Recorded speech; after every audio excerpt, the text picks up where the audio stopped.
মধ্যে জায়গা করে দে, মারে গোয়ালঘরের মধ্যে জায়গা করে দে। বাবা রে, মায়ের কষ্ট দিয়া মক্কা যাইবি, তোর হজ কবুল হবে না। মদিনায় যাইবি, হজ কবুল হবে না। ও বান্দা, দুনিয়ার যত আমল করবি, কোন আমল পছন্দ হবি না। আজকে তাকায়া দেখ, ছোট্ট বয়সের মধ্যে বয়ান করি। আপনারা যারা টাচ মোবাইল চালান, আমি বলে যাই রে বাবা, অহংকার আল্লাহ মাফ করুক, কানে ধরে বলি রে ভাই, মোবাইলের মধ্যে ডুইকা ফয়সাল আহমেদ আশিকি চার্জ দিবি, কত ওয়াজ অভাব নাই। ফেসবুকে চার্জ দিবে ফয়সাল আহমেদ আশিকি, অভাব নাই। আমি একটা গর্ব করে বলি, এখনো পর্যন্ত যদি বাড়িতে যাই, মা বাবার জুতাটাই না সোজা করে দেওয়ার চেষ্টা করি। কি সম্মান কমে? এরকম মুরব্বী যাদেরকে পাই, দাড়িওয়ালা মুরব্বী যাদেরকে পাই, জুতাটাই না সোজা করে দেই। পুস্টারে আমার নাম নাই, উপস্থিত কেন হলাম? মাওলানা আব্দুল্লাহ হেলালির আগমনে কেন আসলাম? আমার ভাই গাজী কাউসার মসজিদে ইমামতি করে। অনেকে তো ভাবে খিরে মসজিদের ইমামরা মনে হয় চুট্টু। ও বান্দা, না না, মসজিদের ইমামের মতো দামি কেউ নাই।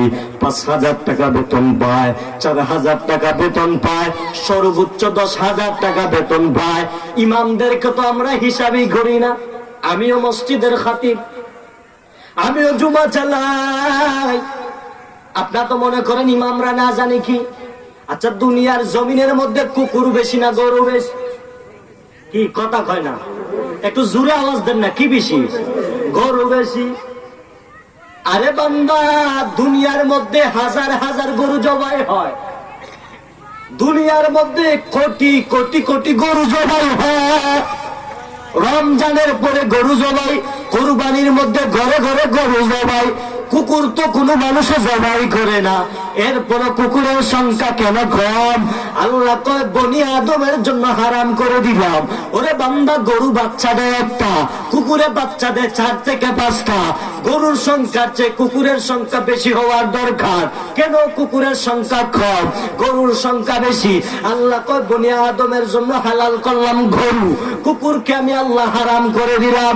হারামের মধ্যে কোনো বরকত নাই, আমি আল্লাহ হালালের মধ্যে বরকত করলাম, এই জন্য গরু বেশি। আমি আল্লাহ গরু করলাম হালাল, বরকত বেশি। আর কুকুর করছি হারাম, এই জন্য কুকুরের সংখ্যা কম। মসজিদের ইমামের বেতন যদিও হয় 5,000 10,000, আপনি যদি যত বড় চাকরিজীবী হন, যদি আপনি সুদ ঘুষ মিলাইয়া 50,000 পালান, ইমামের 5,000-এর সমান আপনার হবে না। আতিনা ফি দার দুনিয়া না হাসা ইয়া গিয়াসাল লিসনে আদবে আদব আদবিয়া তরবুয়াত মে মারে বগদ মারে বদ বদ তরবুয়াত মে মারে বদ। খারাপ লাগে? আর একটু সামনে টানবো। আল্লাহ কয় রে মানুষ, আমি আল্লাহ হালালের কেমন দাম? ও বান্দা, চিন্তা কর, আমি আল্লাহ হালালের মধ্যে কেমন দাম দিলাম। এই জন্য আল্লাহ কয় মানুষ সৎ পথে চলবি, আমি আল্লাহ বরকত দিব। একটা বান্দা রিস্কার ড্রাইভার, টমটমের ড্রাইভার, দৈনিক ইনকাম করে 300-500। আর আপনি কোটিপতি, টাকার অভাব নাই, বাড়ির অভাব নাই, গাড়ির অভাব নাই। একটা ভ্যান গাড়িতে উঠলে, রিস্কায় উঠলে ভাড়া হলো 5 টাকা দিবেন, 10 টাকা। এই জায়গার মধ্যে উইটা কয় টাকা নাই, আপনি নেন 5 টাকা। এটা কোনো কথা? একটা সেনজিওয়ালা 200 টাকার জায়গা 300 দেন, 300 জায়গা 500 দেন। এই গরিব গুড়াকে আপনার আমি সহযোগিতা করা উচিত।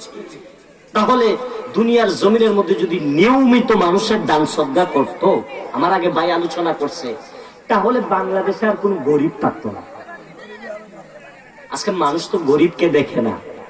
এই জন্য যুবক ভাই, ও বৃদ্ধ বাবা, ও পর্দার আড়ালের মা, মাইকের আওয়াজ যতটুকু যায় রে মা, অনুরোধ করে বলবো রে মা, দুনিয়াতে চিরস্থায়ী আসবেন না। লাল কেয়ারের জমিনের মধ্যে একটি নতুন শাড়ি কাপড় পরে আসছো, নতুন শাড়ি পারি করে আসছো, ও মা পালকিতে করে আসছো, নুহা গাড়ি এসি গাড়ি দিয়ে আসছো, নতুন শাড়ি কাপড় পরে আসছো, এমন একটা দিন আসবে রে মা, সাদা মার্কেটিং কাপড় পরাইয়া চারজন দেওয়ালওয়ালা, চারজন ড্রাইভারে তোমাকে তুলে কবরের মধ্যে নিয়ে যাইবে। আজকে বাহাদুরি দেখাও, যুবকরা যৌবনের বাহাদুরি দেখাও, যুবকরা টাকার বাহাদুরি দেখাও, শক্তির বাহাদুরি দেখাও, পাওয়ার মায়ের সাথে দেখাও, বাবার সাথে দেখাও, জায়গা পাইলাই না জ্ঞান মায়ের সাথে তর্ক জোড়ায়, বাবার সাথে তর্ক জোড়ায়, আর জায়গা পাইছো না তো মাকে পারো নরম, বাবাকে পাও নরম, মাকে নিয়ে জাকার দেও, বাবাকে নিয়ে জাকার দেও, পারবা না আরেকজন মানুষের সাথে। মা বাবার পায়ে জান্নাত, মা বাবার পায়ে জাহান্নাম। আল্লাহর নবী বলেছেন, একদিন নবীকে একজন সাহাবী বলল, আমি কাকে ভালোবাসবো? নবী কয় উম্মি মা। আবার নবীকে জিজ্ঞাসা, নবী আমি কাকে ভালোবাসবো? নবী কয় উম্মি মা। আবার বলে, এ নবী আমি কারে ভালোবাসবো? নবী কয় উম্মি মা। তিনবার মায়ের কথা বললেন, তারপরে বললেন কাকে ভালোবাসবো, তারপরে বললেন বাবা। এর মানে মা বাবার চেয়ে মায়ের তুলনা হলো বেশি, ঠিক কিনা? আরে একটি গ্লাস পানির পানে বাইজিদকে কোলে তুলে হাত তুলে দোয়া করিলেন, বাইজিদকে বানাও, মায়ের দোয়া লও হে মুমিন, মায়ের দোয়া লও, সবাই মায়ের দোয়া লও হে মুমিন, মায়ের। নারায়ে তাকবীর, একটু জোরে নারায়ে তাকবীর।